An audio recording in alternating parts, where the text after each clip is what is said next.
Alô, meus queridos! Fala, minhas queridas, moçada de todo o Brasil. Vamos estudar o chamado remédio heróico, doutor. Vamos estudar aquilo que você aprende lá nas suas aulas de Direito Constitucional no artigo 5º, não é verdade? Você estuda, salvo engano, lá no inciso 68, exatamente isso, do artigo 5º, o que vem a ser o tal do habeas corpus. Doutor, a aula de hoje, permita-me inaugurar a aula de hoje, que é a aula de habeas corpus, estabelecendo um verdadeiro contexto histórico do ato. Até porque merece. Doutor, falar de habeas corpus, temos que citar um pouquinho do histórico e temos que falar um pouquinho a respeito desta garantia constitucional. Vamos lá? Permita-me, então, entrar ao tema. O habeas corpus, doutor, a palavra habeas corpus, quando você procura a etimologia da palavra, você percebe que significa apresenta-me, dá-me o corpo. Por isso, habeas corpus. Eu não sei se você sabia, mas à época, doutor, do absolutismo, né, nós pegamos, por exemplo, ali, né, basicamente esses 2 anos que foram anos marcantes para a história como um todo, até porque a Inglaterra estava sob poder de autoridades importantes, reis importantes, marcadamente por reis, e aí o que acontece é que à época as pessoas eram apresentadas. Você estudou comigo que o sistema inquisitivo existe concentração de poder na figura do rei. E lá no sistema inquisitivo, o rei pede para que o réu seja lhe apresentado para que ele decida fatos a respeito do réu. Então, apresenta-me o corpo. Doutor, ironicamente a isso, já que o rei pedia para que seja apresentado a figura do réu, a sociedade, na hora de implementar na Carta Magna de 1215 e junto com o Habeas Corpus Act, lá em 1679, ironicamente, foi chamado de apresenta-me o corpo. Agora, não o corpo do réu, né, diretamente para a figura do rei, mas a apresentação desta pessoa exercendo agora os direitos de mundo moderno, exigindo muitas vezes da autoridade que ela haja de maneira proporcional e adequada. Percebeu a reviravolta? É por isso que esses dois grandes documentos formalizados, a Magna Carta de fato é um resquício, ela não é tão precisa, tão formal no que diz respeito ao habeas corpus. Agora, no que diz respeito ao Habeas Corpus Act em 1679, esse sim foi devidamente formalizado e gerou um documento que concedia direito agora para toda e qualquer pessoa. Tudo bem? Bacana? O histórico é esse, é um histórico absolutista, em que existia decisões unilaterais por parte dos reis, muitas vezes implementando castigos que não lhe era necessário. Ok? Portanto, vamos estabelecer um conceito. Pedro, qual é o conceito de habeas corpus? Doutor, habeas corpus, você sabe, lá no artigo 5º, ele diz que nenhuma pessoa, olha que interessante, nenhuma pessoa poderá ficar presa, toda pessoa tendo o direito de ir, vir e permanecer, ela não poderá ter a sua liberdade restringida em virtude de ilegalidade ou abuso de poder. Então perceba, em se tratando do direito de liberdade, os direitos chamados de primeira dimensão, é ou não é? Esses direitos são assegurados para qualquer pessoa, obviamente, justamente trazendo à tona uma garantia, um remédio que concretiza o seu direito. Quer ver? Falar de direito, doutor, nós estamos falando de normas de conteúdo declaratório. Por outro lado, as garantias ou os remédios constitucionais, eles não têm mera noção de declarar, mas eles têm como finalidade precípua assegurar que aquele direito seu será exercido. Por isso que direitos são normas de conteúdo declaratório e as garantias, remédios constitucionais, são, perceba, ferramentas assecuratórias, ok? Garantem o seu exercício de direitos. Bacana. Então, isto é o habeas corpus. É uma garantia constitucional que poderá ser invocada sempre que houver ilegalidade e abuso de poder, tendo como bem tutelado o direito de locomoção. Bacana? O senhor bem sabe que o direito de locomoção previsto na Constituição, ele se divide em vários tipos de locomoção, não é verdade? E da mesma forma você sabe que isso entra para ir, vir e permanecer. Direito de ir, direito de vir e de permanecer no local, em tempos de paz, doutor. Ok? Que fique claro, nenhum direito fundamental é absoluto. E é por isso que eu ressalto esse dispositivo com você. Natureza jurídica. Doutor, pelo amor do que você acredita, você nunca estudou habeas corpus na sua vida. Aí você chega lá para o seu advogado, você está preso, você chega para o seu advogado e ele fala assim, poxa, advogado, não dá para entrar com recurso de habeas corpus? Doutor, recurso porra nenhuma. Recurso é uma ferramenta interna ao processo para impugnar algumas decisões. Agora, o habeas corpus, doutor, ele não é vinculado ao processo principal. O habeas corpus em si, ele é uma ação autônoma de impugnação, que pareia, que anda lado a lado com a ação principal. Então, o habeas corpus, repare agora, ele não é recurso, ele é uma ação autônoma da impugnação. Tudo bem? Então, isto é a natureza. A banca vai te perguntar se se trata de um recurso. Você vai dizer que não. Ok? Cabimento. Pedro, quais seriam essas hipóteses de cabimento? Doutor, falar de hipótese de cabimento de habeas corpus é citar a literalidade daquilo que a gente encontra na lei. Tudo bem? Vamos lá, para a gente começar. Qual seria a primeira hipótese de cabimento de habeas corpus, Pedro? Quando houver falta da justa causa, é dizer, quando não houver indícios de autoria e de materialidade, notadamente em sede de inquérito ou em sede de processo. Tá? Pedro, mas existe um HC trancativo, assim chamado? Nós veremos. Sim, existe. Mas nós temos que depois trabalhar quais são as hipóteses de cabimento, de implementação propriamente dita deste HC. Ok? Então, quando falta justa causa, será possível de ser implementado. Em se tratando de prisão prolongada por um tempo maior do que aquele determinado.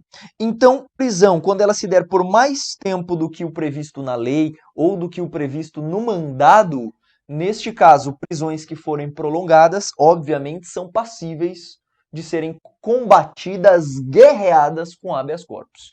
Tudo bem? Quando houver coação de autoridade incompetente. Pedro, como assim coação por autoridade incompetente? Doutor, pode o delegado de polícia emanar uma prisão preventiva? Não, não pode. Coação de pessoa incompetente. Percebeu? Neste caso, inclusive, poderá entrar na lei de abuso de autoridade, esse delegado de polícia. Tudo bem? Quando cessar o motivo da coação. Imagina, será possível implementar a partir do momento da cessação do motivo da coação. Só que essa prisão, muitas vezes, ela acaba se tornando injusto. Justamente por isso. Tá? Olha só que interessante esse ponto. Quando não for concedida fiança, em hipóteses que a lei autoriza. Imagina, existe um crime de furto. Você sabe que o crime de furto é um crime afiançável. Só que o delegado, por exemplo, ele fala assim, não, esse crime eu não vou conceder fiança para você, você vai ficar preso um pouquinho para aprender. Doutor, esse crime é plenamente afiançável e a pessoa se predispõe a pagar fiança, se não for concedida essa oportunidade, caberá classicamente também o habeas corpus no caso em concreto. Tá? Ponto bastante marcante aqui para nós de cabimento. Falamos de 5 hipóteses. Vamos para mais uma. Quando houver processo nulo, imagina, o processo ele foi nulo por conta, por exemplo, de uma prova ilícita, né? Neste caso, poderá ser implementado o habeas corpus tranquilamente, ok? E quando houver extinta a punibilidade clara e óbvia, né? Essa extinção da punibilidade nos termos do artigo 107 do Código Penal. Morte, perempção, perdão, o diabo que você encontrar lá no artigo 107. Bacana? Do Código Penal agora. Bom, estas hipóteses, você encontra essas 7 hipóteses que eu conversei com você encontra no texto legal com bastante tranquilidade. Né? Lembrando que o HC ele vai do 647 até o 667. Legal, Pedro. 3 observações jurisprudenciais. Essas 3 observações jurisprudenciais, ela é o cume, ela joga o nível de complexidade do seu concurso lá para a PQP. Pedro, como assim? Doutor, são as 3 questões que mais caíram em prova nos anos de 2018, 2019, que já está caindo em 2020. Tudo bem? Primeira observação, punições disciplinares militares. Doutor, é cabível habeas corpus nas punições disciplinares militares? De pronto eu já posso lhe confirmar. Não é cabível. Pedro, por quê?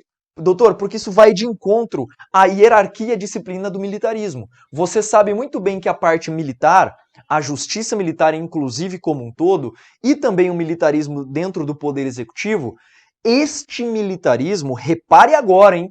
Esse militarismo, ele é autônomo, ele é uma casta diferenciada. Sendo uma casta diferenciada, é possível no âmbito do militarismo a chamada prisão disciplinar, que vai num lapso temporal de 1 a 30 dias sendo determinada por autoridade competente. E aí o que acontece? Se houver esse tipo de punição disciplinar, caberá habeas corpus deste soldado, por exemplo, que foi preso disciplinarmente pelo seu coronel? Doutor, não caberá habeas corpus. Mas o STF já deu uma interpretação importante no que diz respeito a esse tema. Como assim, Pedro? Não cabe habeas corpus das punições disciplinares militares, mas caberá habeas corpus para verificar os pressupostos de legalidade. Como assim? Para saber se a autoridade que implementou de fato fez num motivo legítimo. Deu para entender? Então imagina que existe, por exemplo, na legislação militar, que o cara chegar com o coturno desamarrado e sem ilustrar, o cara pode ficar preso um dia. Doutor, o que vai se verificar é se de fato houve isso. Havendo isso, não cabe, obviamente, habeas corpus. Portanto, pressupostos de legalidade. Ok? Segunda hipótese, súmula 693 do STF. Doutor, esta súmula, ela vai falar que não caberá habeas corpus quando a pena de determinada conduta é apenas a pena de multa. Da mesma forma, em penas que não comportam a pena privativa de liberdade. Imagina, doutor, caberá habeas corpus, meu Deus, em crimes que não têm pena privativa de liberdade? Como acontece no artigo 28 da Lei de Drogas, doutor? Claro que não. Se eu não tenho uma pena, se eu não tenho uma ameaça, se eu não tenho uma ameaça ao direito de ir e vir, doutor, não há que se falar em habeas corpus. Tudo bem? Bacana? Então não caberá quando a pena for apenas a pena de multa ou pena que sequer gera regime privativo de liberdade. E a súmula 695, ela vai dizer o seguinte: não caberá habeas corpus também quando já houver essas 3 hipóteses em vermelho, aí são hipóteses de não cabimento, tá? Cuidado. Súmula 695 ele vai falar quando já houver extinta a pena privativa de liberdade. Por exemplo, doutor, prescrição do crime.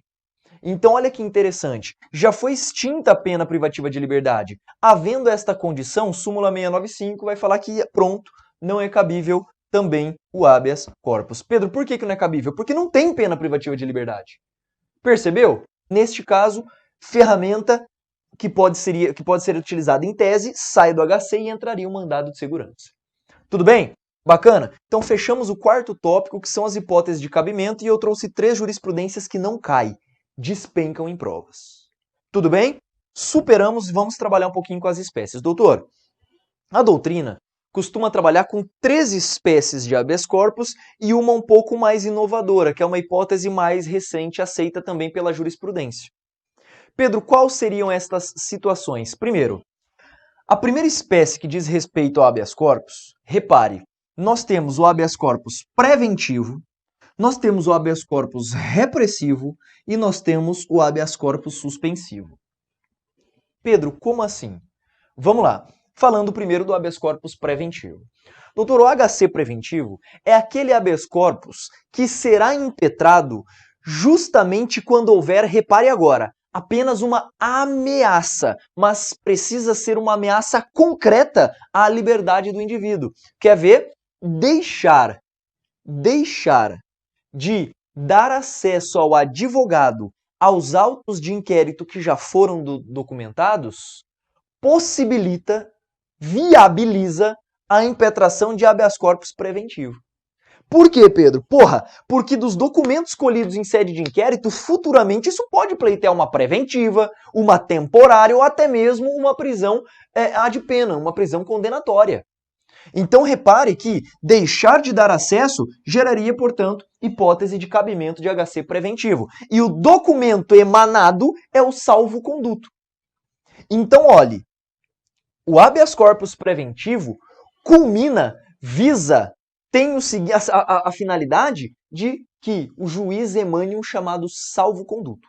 Esse é o documento correto em se tratando de HC preventivo. Avança.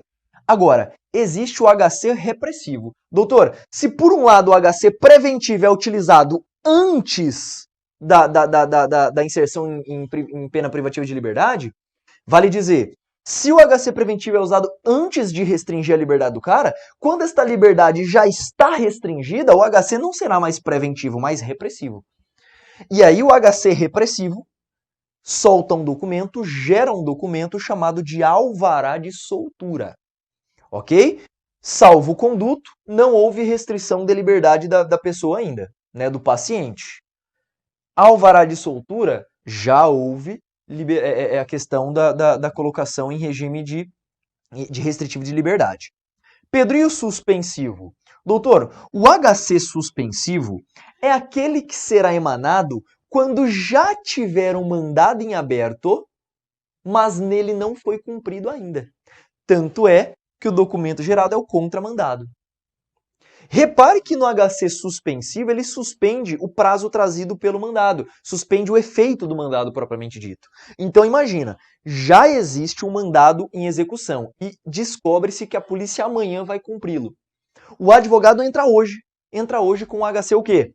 Suspensivo. Percebeu? Já existe um mandado solicitando a prisão, mas ela não foi executada ainda. Pronto. Então, essa aqui exige um interregno, um tempo de vigência do mandado. Portanto, na verdade, por fim, eu tenho que trabalhar com você o trancativo ou profilático. Doutor, o HC trancativo ou profilático, repare, ele é concedido perante liminar. E é agora que vem um dos pontos que também nos importa demais. Podendo ser impetrado tanto na fase de inquérito, quanto na fase de processo. Pedro, como assim? Doutor, será cabível HC trancativo ou HC profilático na fase de inquérito sempre que estivermos diante de algumas hipóteses, repare agora, que são flagrantemente ilícitas. Por exemplo, o fato é atípico. O fato é atípico, porra. Se o fato for atípico, o HC poderá ser implementado em sede de inquérito mediante a utilização do HC trancativo. Agora, se eu tiver numa hipótese flagrante de extinção da punibilidade do agente, também seria o caso. Então, a tipicidade de fato, extinção da punibilidade do agente, são hipóteses que legitimam a existência do HC trancativo ou profilático, que será dado em caráter liminar. Tudo bem? Legal, bacana, tranquilo. Então, pronto. Estas são as 3 hipóteses previstas pela melhor doutrina e nós temos uma também trabalha com HC trancativo, que é relativamente pacífico, muito cobrado em prova, é o tal do HC trancativo ou profilático. Tudo bem? Claro que no seu material eu coloquei tudo bonitinho, esquematizado para você. Legitimidade. Pedro, quem pode ser um impetrante? Quem pode invocar o habeas corpus? Doutor, o habeas corpus, chamado de remédio heróico, ele é assim chamado porque ele legitima a condição de existência de toda e qualquer pessoa. Não é à toa que se trata do único remédio constitucional que dispensa a questão do advogado e que também é gratuito. Percebeu? Em se tratando de HC, doutor, o HC dispensa advogado. A legitimidade ativa é de qualquer pessoa, seja esta pessoa uma pessoa física ou uma pessoa jurídica. A banca já perguntou o seguinte, doutor, um adolescente que sabe ler e escrever, sabe colocar alguma coisinha no papel. Este adolescente, doutor, pode entrar com habeas corpus? Doutor, pode. Pedro, como assim ele pode? Doutor, se a doutrina e a jurisprudência fala qualquer pessoa, então, por exemplo, esse menor com o seu representante legal poderia impetrar a ação de habeas corpus. O mesmo vale para inimputável. Percebeu? Neste caso, qualquer pessoa mesmo, física ou jurídica. Pedro, a empresa pode impetrar habeas corpus?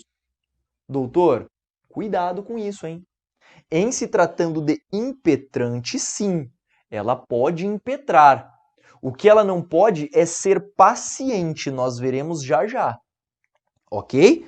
Então, repare, tanto terceiros, inclusive a favor de terceiros, e sempre devidamente assinada. Doutor, nós veremos que nos requisitos da petição de início do HC, ela tem que ser assinada.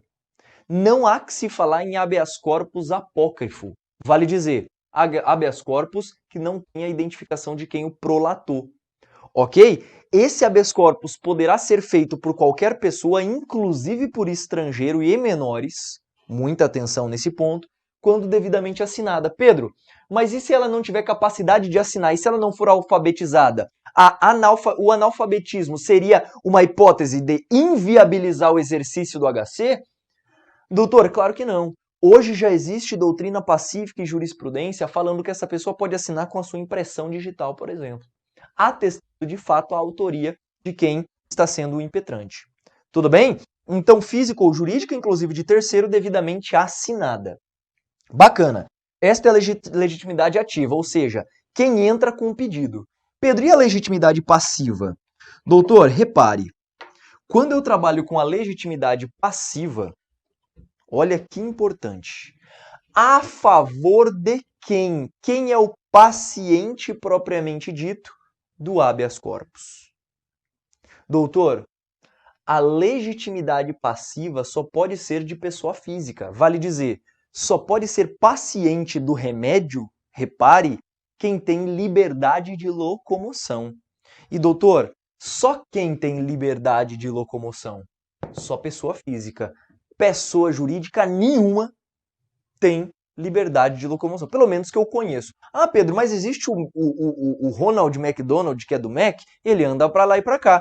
Cara, vá pra PQP com o Ronald McDonald, até porque eu não gosto de palhaço, não é verdade? Quando eu pego, por exemplo, esta situação, é claro que pessoa jurídica não pode ser representada dessa forma. Elas não têm direito à liberdade, doutor. É incompatível a natureza das pessoas jurídicas o direito de liberdade. Deu para entender. Competência para julgar o pedido de habeas corpus. Doutor, a competência em regra, será do juiz do local em que houve a coação. Vale dizer, o juiz da localidade em que está acontecendo a violação do direito de liberdade. Ok? Então, muito cuidado. Esta é a regra. Pedro, mas em se falando de autoridades? Por exemplo, juiz. Um juiz está restringindo a liberdade de uma pessoa ao ver dos advogados de maneira ilícita. Doutor, neste caso, lembre-se que o juiz, pelo critério da competência ratione persone, ele tem prerrogativa de foro de função. E se este juiz tem prerrogativa de foro funcional, se for um juiz do Estado, habeas corpus será analisado perante o Tribunal de Justiça. Se for um juiz federal, será verificado perante o TRF. Doutor, onde eu quero chegar? Para você entender das autoridades quem verifica o habeas corpus, você vai lá para a competência ratione materia.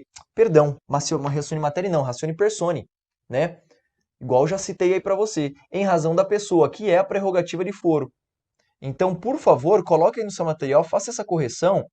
Na competência em razão da pessoa, eu vou levar em conta justamente a prerrogativa de foro de função. E aí você vai lá para suas aulas de competência para verificar quem de fato analisa aquele habeas corpus.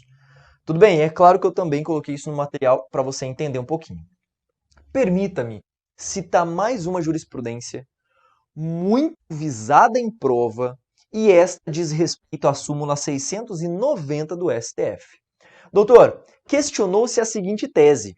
Você sabe que a Lei 9.099 de 95 atribuiu autonomia aos juizados especiais criminais, sendo que a sua análise recursal será feita por uma turma própria do juizado, formada por 3 integrantes, as chamadas turmas recursais.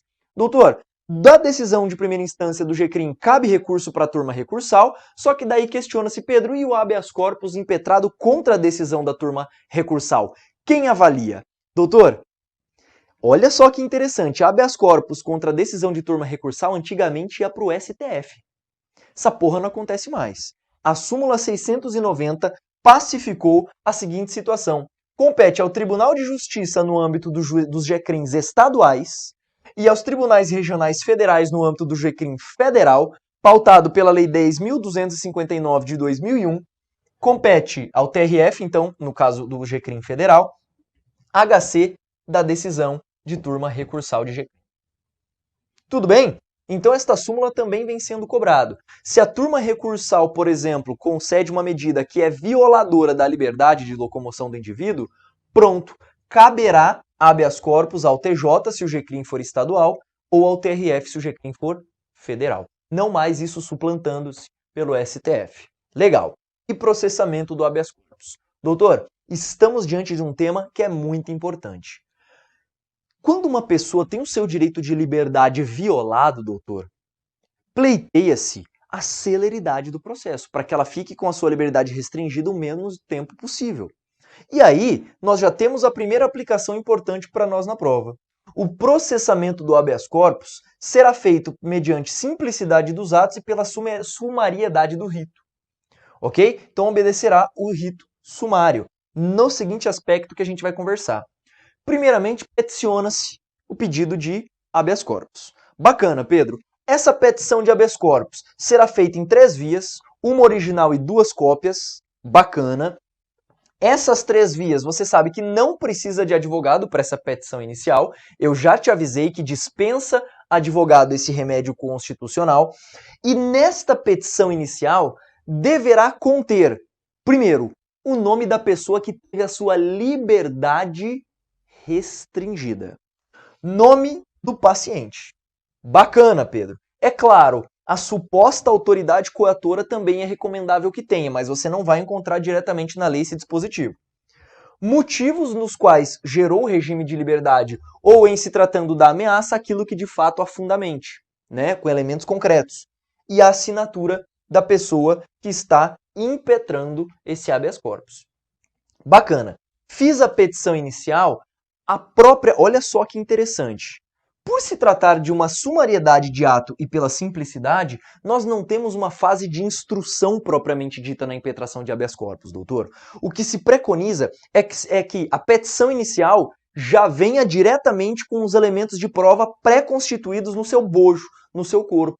Ok? O elemento de prova pré-constituída já faz na inicial.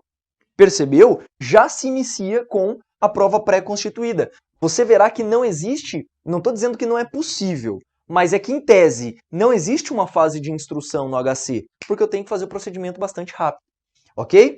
Recebida a petição inicial pelo juiz, se o cara estiver preso, esta pessoa será imediatamente apresentada ao juiz. Mas, doutor, existem situações em que a pessoa está em grave estado de enfermidade, por exemplo. Nesta situação, será possível que o juiz se desloque até a pessoa do preso, que é normalmente a pessoa coatora, a autoridade coatora, ou até mesmo pode ser o agente coagido. Né? Pedro, pode ser os dois presos? Sim, imagina que, por exemplo, você é um policial e você prendeu uma pessoa legitimamente. Só que o delegado veio e falou o quê? Não, você prendeu irregularmente e está preso em flagrante. Doutor, perceba, neste caso você em tese foi autoridade coatora em relação à vítima do povo e o delegado acabou te prendendo por uma situação que era em tese ilícita, né? Se houvesse de fato a ilegalidade. Ok? Então, muito cuidado com esta situação. A pessoa, se estiver presa, será devidamente apresentado. Se estiver enfermo, o juiz ele se desloca. Em seguida, o juiz ele vai colher informações da autoridade coatora. O juiz coleta informações da autoridade coatora e, em seguida, se necessário, poderá fazer algumas diligências. Poderá requisitar, por exemplo, oitiva de testemunha, poderá pedir uma perícia. Percebeu? O juiz, se verificar necessário, vai solicitar essa diligência e vai botar um prazo para que ela seja feita. Olha, temos que ouvir tal testemunha até amanhã. E aí o juiz estabelece um prazo. Doutor, exaurido esse prazo e com tudo em mãos, o juiz tem um prazo de 24 horas para emanar sua decisão. É um procedimento absolutamente simples, o procedimento de habeas corpus. Ok? Então, neste caso, o juiz vai decidir após, se necessário, a confecção de alguma diligência para que seja realizada ali o seu direito, em tese, à liberdade. Ok? Processamento absolutamente simples, absolutamente tranquilo. A gente não tem muito tempo para perder aqui nesse 8º tópico. Agora, permita-me trabalhar com você quais são os efeitos, e eu quero ir para a tela. Pedro, bacana, foi concedido o habeas corpus. Como se dá este efeito? Quer ver? Vem comigo para a tela. Sendo concedido o habeas corpus, olha que interessante, efeitos. né? Efetuadas as diligências, interrogado o paciente, o juiz decidirá fundamentadamente dentro de 24 horas. Isso a gente já viu, não é? Se a decisão for favorável ao paciente, será logo posto em liberdade, salvo se por outro motivo dever ser mantido na prisão. Perceba. Então, Pedro, ganhei o HC. O que é feito comigo? Porra, você vai ser colocado em liberdade, né? Se os documentos que instruírem a petição evidenciarem ilegalidade da coação, ou o juiz ou o tribunal ordenará que cesse imediatamente o constrangimento. Tranquilo. Se a ilegalidade decorrer de fato de não ter sido o paciente admitido a prestar fiança, o juiz arbitra o valor desta, que poderá ser prestada perante ele, remetendo neste caso às autoridades dos respectivos autos, serem anexados aos do inquérito policial e do processo, né? Se a ordem de HC for concedida para evitar ameaça de violência ou coação ilegal, dar-se ao paciente o salvo-conduto assinado pelo juiz. Lembre-se, então, o salvo-conduto nós encontramos lá no HC, que eu já falei para você, preventivo, ok? E, por fim, será incontinente. O que é incontinente, Pedro? Imediatamente. Imediatamente enviado, cópia da decisão à autoridade que tiver ordenado a prisão ou tiver o paciente à sua disposição, a fim de juntar-se os autos do processo. Doutor, bacana? Esses são os efeitos técnicos do habeas corpus. O finalzinho da lei, você vai perceber que esse finalzinho da lei costuma trabalhar com a questão relativa a tribunais. Doutor, não é de incidência massiva em provas, por isso que eu vou pedir para você apenas fazer uma leitura do dispositivo. Pedro, como assim? Doutor, imagine que, por exemplo, um juiz pratica esse ato. Doutor, o HC, olha só, imagina que o juiz ele tem a sua liberdade restringida. Imagine, o juiz sendo um paciente, portanto. Quem vai averigar essa situação é o tribunal que ele estiver vinculado. A secretaria deste tribunal recebe a petição inicial e deflagra isso para o presidente do tribunal ou para os respectivos presidentes de turmas ou de conselhos, né? Dependendo da situação.